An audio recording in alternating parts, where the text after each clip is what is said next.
Республиканский лыжный комплекс имени Раисы Сметаниной – один из лучших лыжных комплексов России для подготовки спортсменов и проведения соревнований.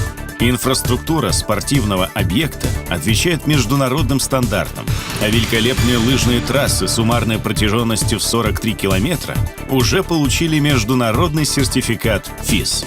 На территории комплекса построены гостиница и малоэтажный гостиничный комплекс, которые обеспечивают комфортное проживание спортсменов рядом с лыжней.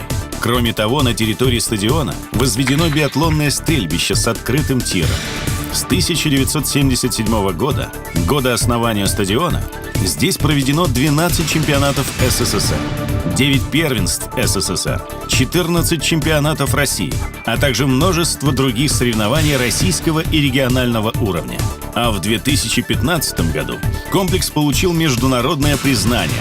На стадионе имени Раисы Сметаниной был успешно проведен национальный кубок мира мастеров. В столицу Коми приехали более 830 спортсменов из 17 стран мира.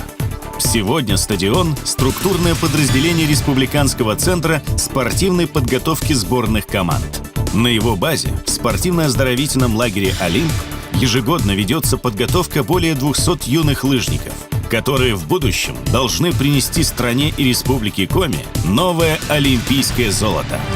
Сделано в Коми.